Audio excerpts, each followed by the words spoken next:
जय श्री हरि विष्णु, जय माँ लक्ष्मी। आप सभी भक्तों को आज हम आपको कामिका एकादशी की व्रत कथा सुनाएंगे। इस कथा को सुनने मात्र से आपके ऊपर जितना भी पाप होगा, दुख होगा, कष्ट होगा, सारे पापों से आपको मुक्ति मिलेगी। तो कमेंट में विष्णु भगवान की जय अवश्य लिखें। तो चलिए कथा को प्रारंभ करते हैं। आप अपने हाथों में एक फूल लेकर हाथ को जोड़े और भगवान से विनती करते हुए इस कथा को सुनिए। चलिए कथा को प्रारंभ करते हैं। प्राचीन काल में किसी नगरी में एक क्षत्रिय युवक रहता था। वह स्वभाव में थोड़ा गुस्सैल था। एक दिन वह किसी कार्य से नगरी में गया हुआ था तो उसकी एक ब्राह्मण युवक से हाथापाई हो गई। हाथापाई में ब्राह्मण युवक को चोट लग गई और उसकी मृत्यु हो गई। ब्राह्मण की मृत्यु होने के बाद अपने हाथों से ब्राह्मण की हत्या होने पर क्षत्रिय युवक को बहुत पश्चाताप हुआ और उसने इस पाप का प्रत्याक्षित करने की सोची। प्रायश्चित हेतु उसने ब्राह्मण युवक का विधि पूर्वक अंतिम संस्कार करना चाहा, लेकिन ब्राह्मण समाज ने उसे ऐसा करने से रोक दिया और कहा, हे दंभी युवक, तुमने एक ब्राह्मण की हत्या की है। तुम एक ब्राह्मण का अंतिम संस्कार करने योग्य नहीं हो। आज के बाद कोई भी ब्राह्मण तुम्हारे घर में प्रवेश नहीं करेगा।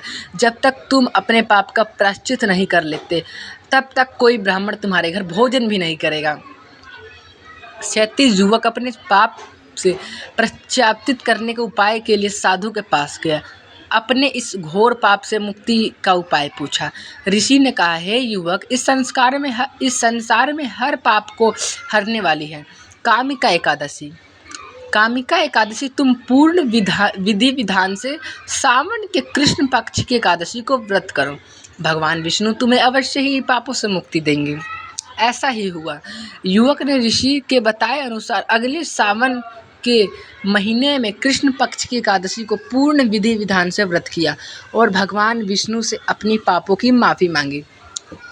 युवक के निष्ठा देख भगवान विष्णु प्रसन्न हुए और उसे ब्राह्मण हत्या के पाप से मुक्ति किया। उसी समय से कामिका एकादशी को सभी पापों से मुक्ति दिलाने वाला एकादशी व्रत मनाने लगा। जय श्री हरि विष्णु। इस कथा से सुनने वाले को हजारों कोटि पापों से मुक्ति मिलती है। आपने अगर जितना भी पाप किया हो, इस व्रत को करने से और एक मात्र इस कथा को सुनने से सभी दुखों का नाश होता है। जय श्री हरि विष्णु। हरि विष्णु ओम हरि विष्णु ओम हरि विष्णु।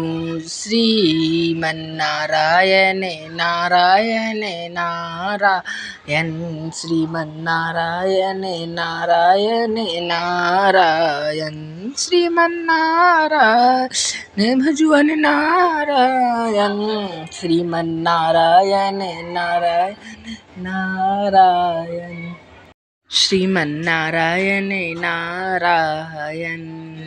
हे विष्णु भगवान, अगर किसी भी भक्तों से, हम आपकी ही संतान हैं, अगर हमसे कोई भी भूल चूक होती है तो आप हमारे भूल को माफ़ करिएगा, क्योंकि हम आपके ही संतान हैं।